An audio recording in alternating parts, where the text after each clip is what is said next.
If you can't handle upfront fees, renting is an affordable option, but knowing the drawbacks can help you properly consider your choices. So just like the late great DMX, we'll be bringing it to you.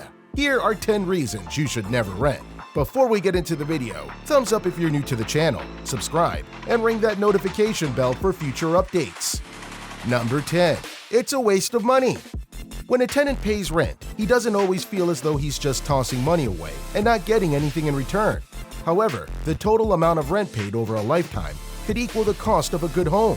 Renting a property indeed costs less per month than paying a 30-year mortgage with a 4% to 5% interest rate. But after 30 years, it's your home. In reality, when renting, you support others in repaying a loan while receiving none in return. Number 9. Signing a contract. Many landlords want you to sign a 1-year lease. Tenants must inhabit the property for the whole 12-month term, and if they leave earlier, they must pay the whole period, regardless of how long they stayed in the building. So, it is wise that most people try to stay away from long-term agreements. To illustrate, when a resident leases an apartment, he or she must typically sign a 1-year lease and pay a security deposit or 1 or 2 months' rent in advance. Furthermore, some tenancy arrangements forbid tenants from possessing a dog or any kind of animal. In addition, there is no assurance that the leasing arrangement will be extended at the end of the term of the tenancy. It's up to the landlord/homeowner to decide whether or not to invite more people to live there. It can result in an irrational increase in monthly rent. Number 8. Having to deal with a landlord. Typically, all landlords are pleasant and smiley at first, but later on, they can reveal their true identities.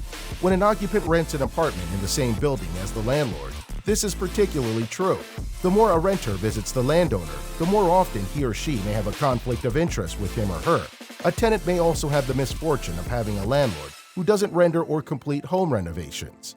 The landlord can even be unconcerned about the interest of the renter by raising the rent on new fixed-term leases, and this actually occurs more often than not. Number 7. Maintenance may be irregularly made by the landlord.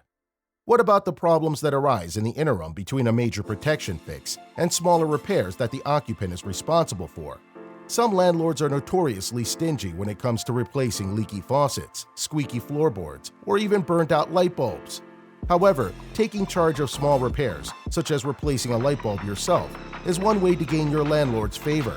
Many landlords are infamous for being sluggish and uninterested in making small repairs. For example, if there's a plumbing issue, landlords are theoretically responsible for plumbing maintenance. In fact, in some cases, if the homeowner is too lazy to hire a plumber, tenants are often forced to address these issues themselves. Conversely, some changes may be more difficult to obtain than others. If the landlord refuses to install a new dishwasher, there isn't anything you can do. If, on the other hand, the required repairs are significant and pertain to the apartment's simple habitability, such as heat or a broken lock, as a tenant, you should be strict in your demands. Number 6. Don't have much stability. Your family is temporarily residing in a rental home. Therefore, a landlord might evict you with a 30-day notice for any infraction if he or she wishes to sell the house. Moreover, if the cost of living rises due to inflation, so does your rent.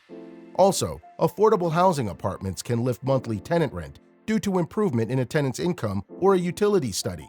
Every year, the owner of the rental property will possibly do some remodeling and raise your rental payments accordingly. Moreover, various cases such as a change in work venue, a significant increase in the rental price, or unwelcome neighbors on the other side of the wall may cause the occupant to vacate the home or apartment. Number 5. No equity. Monthly rent changes are comprised of funds that are neither spent in long-term stability nor saved. If you rent, any improvements you make to the house raise the landlord's property value. If new stores open near your apartment, the land value will rise and the rent prices will follow. Finally, when an individual rents, he or she is not accumulating equity in the same way as a homeowner would. Number 4. There are conditions or limits. When you rent a home, the landlord will usually have a set of rules that must be enforced. If you break these rules, you could be fined a higher rent or even be kicked out. Homeowners, on the other hand, need only be concerned with obeying any laws that extend to their lands. The tenant might be restricted in the number of persons who may live in the house. Otherwise, the rental cost would rise. Also, many apartments and houses would not accept any repairs or significant cosmetic improvements, such as replacing countertops or painting the walls. Few buildings also prohibit smoking. What if you were to get a pet? If you live in a rented house, You could probably speak with your landlord first. Isn't it good to be able to decide without being influenced? Many landlords might prohibit visitors. Others will irritate you if you don't keep the lawn tidy. However, if you buy a house or a unit, you have complete freedom to customize the look of your room. You may renovate a room or the whole house to increase the value or livability of your home. Number 3. Design changes or renovations are limited. A renter or occupant has no legal right to become a homeowner.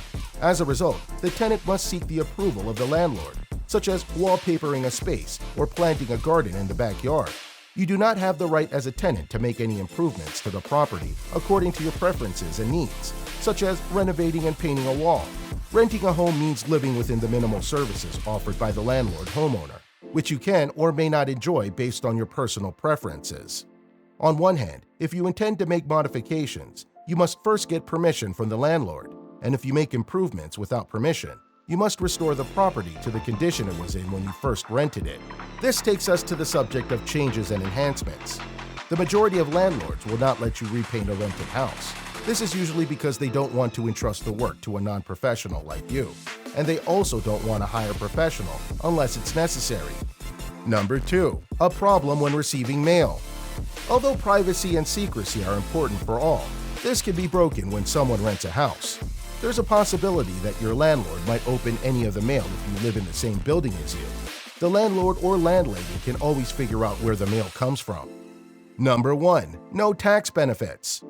Purchasing a home will result in tax benefits, but guess what? Renting would not provide you with any tax benefits. Although this may not be a deal breaker for others, it's a major issue. There are financial benefits of owning. You will not only have a secured residence and the opportunity to accumulate wealth, but you will now be eligible for insurance and tax credits as a result of being a homeowner. The average homeowner's monthly premium would be less than a tenant's monthly rent over 6 years. Therefore, understanding the drawbacks of renting will assist you in making an informed decision for the benefit of your family. With that said, you know the drill. Thumbs up, subscribe, and ring that notification bell for future updates. Until next time.